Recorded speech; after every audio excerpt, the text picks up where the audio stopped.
Okay, good morning students. Today I will take on topic shares of joint stock companies. इसके पहले हम लोग definitions और बाकी चीज़ों पे चर्चा कर चुके हैं। कंपनी क्या होती है, क्या टाइप्स ऑफ शेयर्स। हम उसकी कैपिटल पे आते हैं, कैपिटल में भी शेयर्स पे डिस्कस करते हैं। Meaning of shares: the capital of a company is divided into units of A small denomination. Each unit is called shares. किसी भी कंपनी की पूंजी छोटे छोटे इकाइयों में विभक्त होती है और उन प्रत्येक इकाई को हम अंश कहते हैं।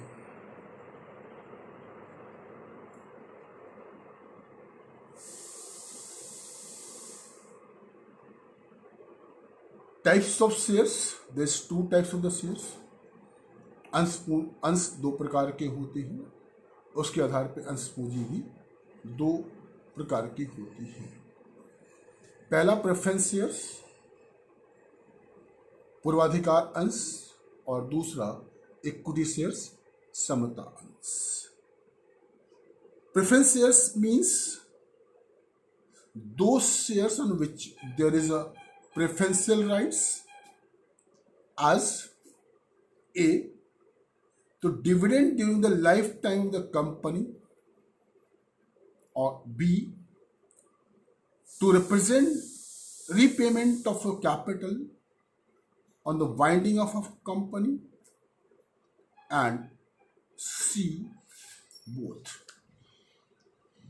यानी जिनको दो तरह की वरीयता मिलती है अन्य अंशों के पर। पहला, उन्हें कंपनी के जीवन काल में एक निश्चित दर से पूरे समय तक लाभांश प्राप्त होगा, अथवा कंपनी के समापन के वक्त उन्हें अन्य बाहरी दायित्वों का भुगतान करने के पश्चात उनकी पूंजी का भुगतान सबसे पहले किया जाएगा अन्य अंशों के मुकाबले। दोनों में से कोई एक वरीयता या दोनों वरीयता जिन अंशों को प्राप्त होती है वो अंश प्रेफरेंस शेयर्स कहे जाते हैं, और उसके धारक प्रेफरेंस शेयर होल्डर्स कहे जाते हैं।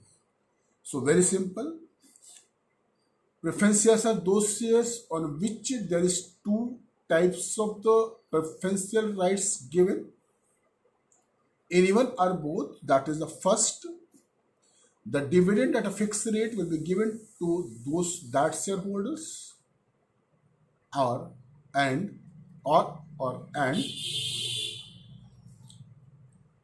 at the time the liquidation or winding of the companies, after paying all outside liabilities, those capital will be repaid first.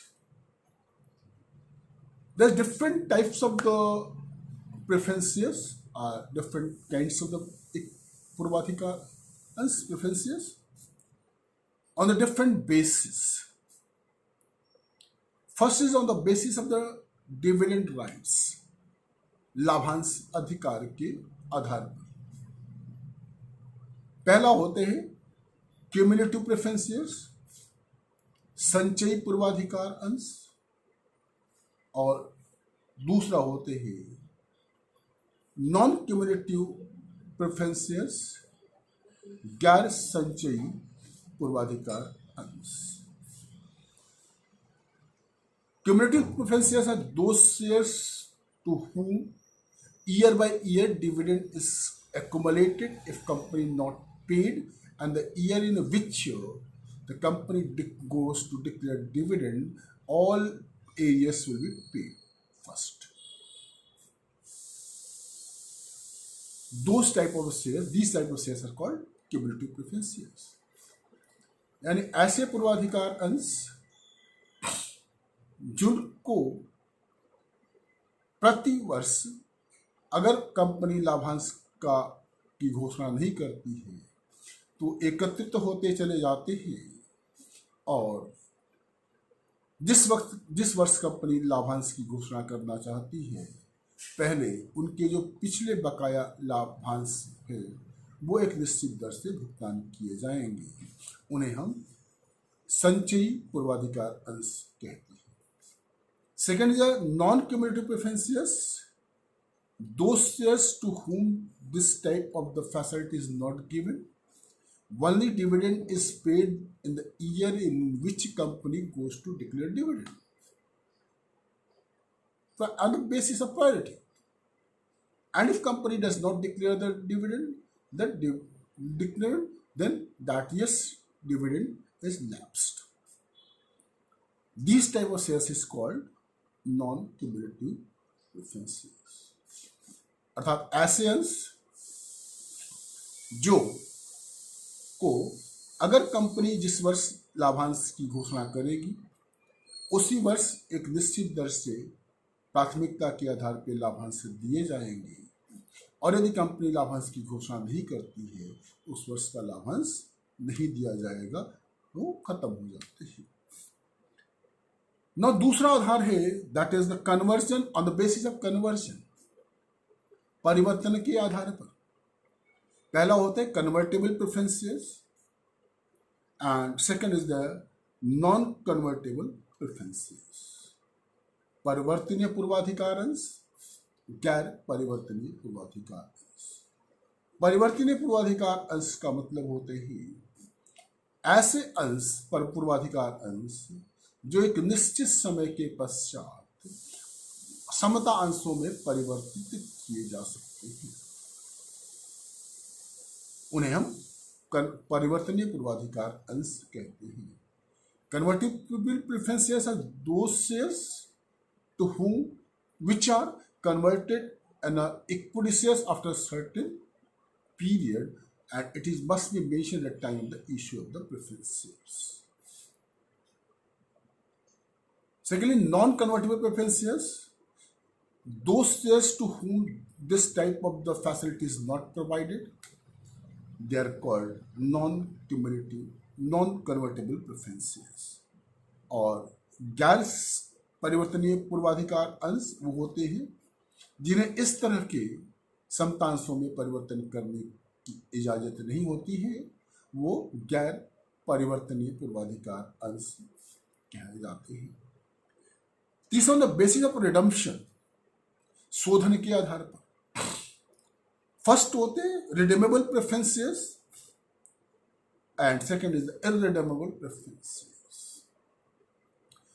Redeemable preference shares are those shares which are redeemed after a certain period,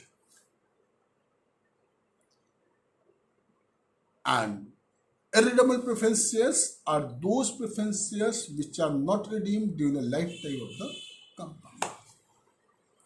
अर्थात शोधनीय पूर्वाधिकार अंश वो होते हैं जो एक निश्चित समय के पश्चात जिनकी पूंजी कंपनी वापस कर देती है, उन्हें हम शोधनीय पूर्वाधिकार अंश कहते हैं। और गैर अशोधनीय पूर्वाधिकार अंश होते हैं जिनकी पूंजी कंपनी अपने जीवन काल में वापस नहीं करती है।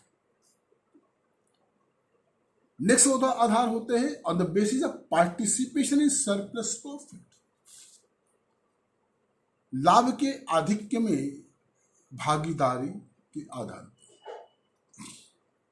First is the participating preference shares and second is the non-participating preference shares. Participating preference shares, those shares which are participate in the surplus profit if left with the company after paying to equity shares at a certain rate of dividend. They are also get shares. These are called participating preferences, and non-participating preferences are those shares which have no such type of the right is given. यानी भागीदार पूर्वाधिकार अंश वो होते हैं जिनको एक निश्चित दर से समतांशों को लाभांश देने के पश्चात बचे हुए आधिक्य में हिस्सेदारी भागीदार बनने का अधिकार होता है। उन्हें हम पार्टिसिपेटिंग प्रेफरेंस शेयर्स या भागीदार पूर्वाधिकार अंश कहते हैं। और गैर भागीदार पूर्वाधिकार अंश वो होते हैं जिन्हें इस तरह की किसी भी प्रकार की राइट्स नहीं दी जाती, अधिकार नहीं दिए जाते हैं, वो गैर भागीदार पूर्वाधिकार अंश कहे जाते हैं।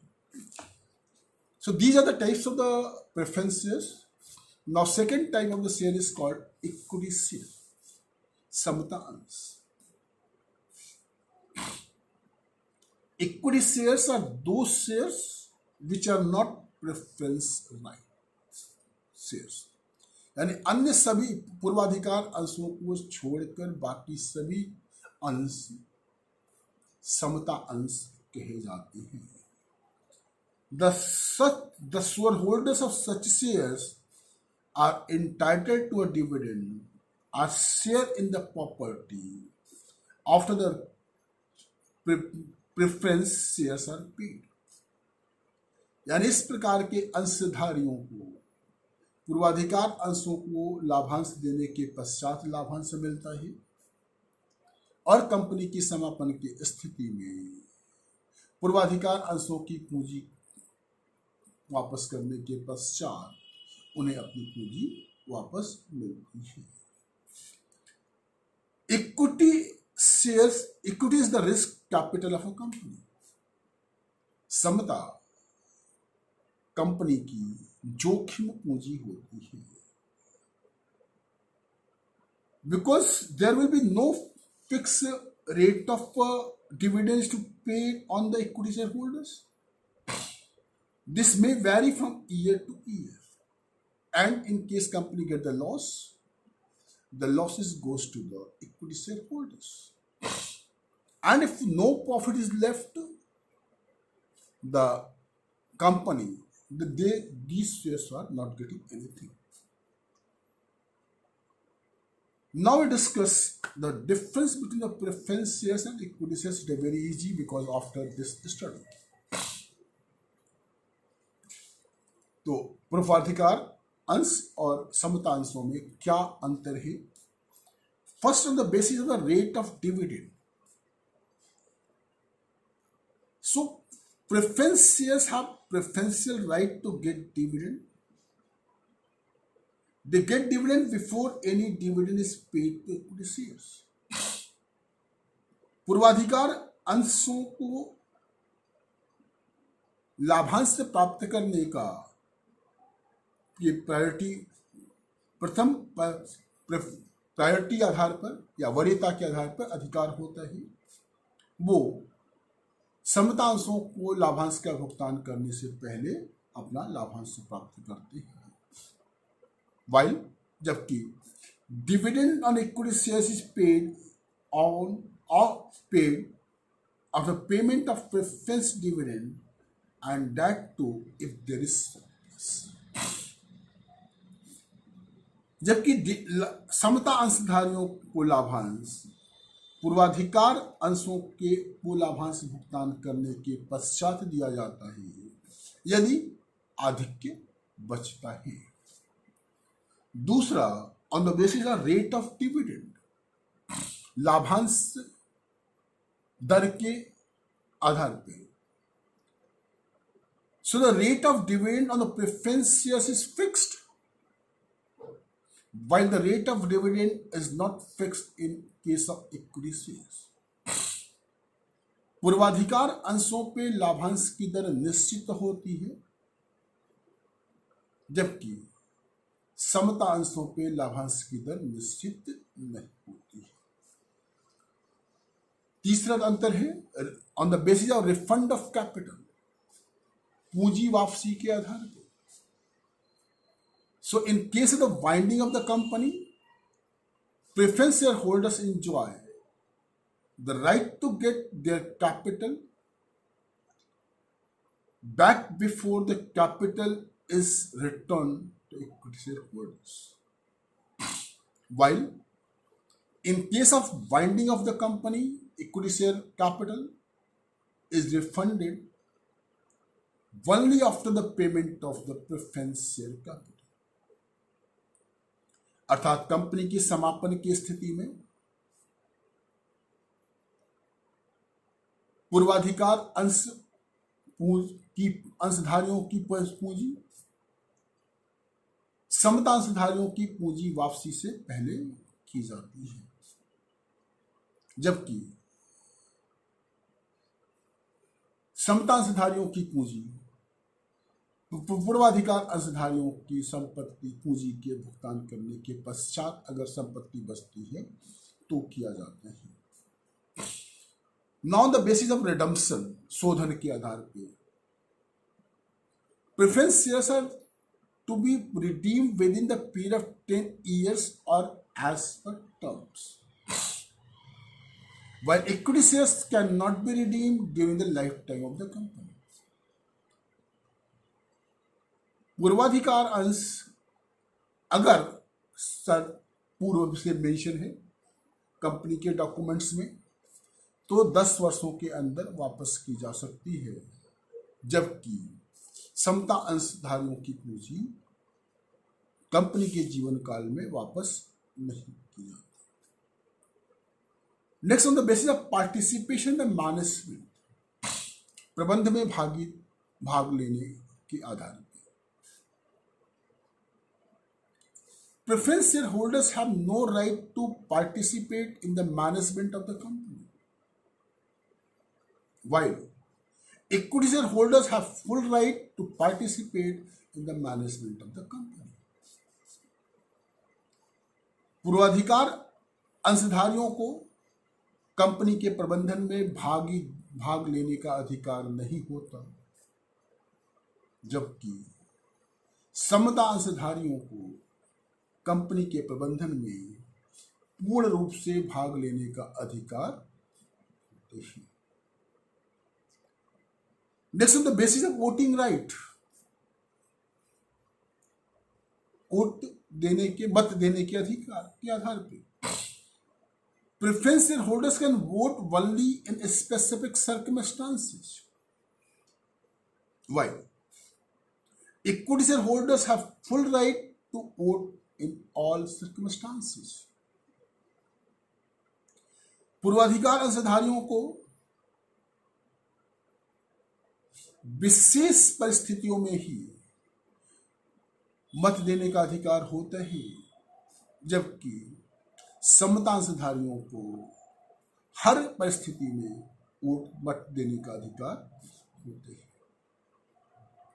And last, on the basis of arrears of dividend, लाभांश बकाया के आधार पर in case of community preference shares areas of dividend are accumulated, while accumulation of areas of dividend on equity shares does not arise. केवल संचयी पूर्वाधिकार अंशों की स्थिति में ही लाभांश का संचय होता है, जबकि अंशधारियों के संबंध में लाभांश के संचय का कोई सवाल नहीं होता, because these are risk capital. So these are the shares, equity shares and the preference shares. Now we discuss on stock. What is called stock? It is a very important aspect of the company, because set of the shares normally company अपने अंशों को stock में परिवर्तित करती है, यानी when the shares of a company are fully paid off, then they can be converted into stock if it is allowed under Companies Act. अगर company के अंश पूर्णतया चुकता है तो उन्हें अंश रहतिये में स्टॉक में परिवर्तित किया जा सकता है। सो stock is a group off fully paid shares. Stock पूर्ण चुकता अंशों का एक समूह होता है। Company can not issue stock directly, company सीधे तौर पे स्टॉक का निर्गमन नहीं कर सकती है। And third, the shares are converted into stock to facilitate easy transfer of shares. अंशों को स्टॉक में इसलिए परिवर्तित किया जाता है ताकि उनका आसानी से हस्तांतरण किया जा सके। स्टॉक मतलब मीन्स स्टॉक बनाने का पीछे एक लॉट बना दिया जाता है इस नंबर ऑफ शेयर, जैसे 50 शेयर्स का स्टॉक बना दिया, 10 शेयर्स का स्टॉक बना दिया, depend on the value of the shares. There is difference between the stock and shares. First, shares can be partly paid up or fully paid up, but a stock will always be fully paid up. आंशिक चुकता अथवा पूर्ण चुकता दोनों हो सकते हैं, जबकि स्टॉक सदैव पूर्ण चुकता होगा। दूसरा, shares can be issued originally to the public but stock can not be issued originally. अंश जनता को डायरेक्टली इशू किए जाते हैं, जबकि स्टॉक नहीं किए जा सकते। Thirdly, shares can be issued at the time of formation of company, but a stock can only be issued by the existing company having fully paid up share capital. अंशों का निर्गमन कंपनी के निर्माण के समय किया जाता है, जबकि स्टॉक का निर्गमन जब कंपनी का अस्तित्व चलता रहता है उस दौरान फुली पेड शेयर्स के रूप में किया जा सकता है। Thirdly, share have its own number but stock have no number. अंशों का अपना अंक नंबर होता है, सीरियल नंबर होता है, जबकि स्टॉक का ऐसा कोई नंबर नहीं होता है। Shares have serial number but stock does not have any serial number. Shares 1 2 3 4 के सीरियल में होते हैं, जबकि स्टॉक ऐसा नहीं होता है। The shares are of some nominal value, but stock can be divisible in nominal value.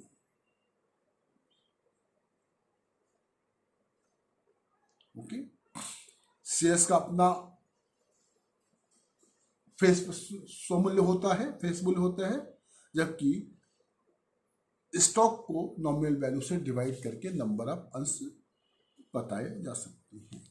So these are the types of the shares or kinds of the shares. In next lecture we are goes on the numerical parts by step, that is issue of shares.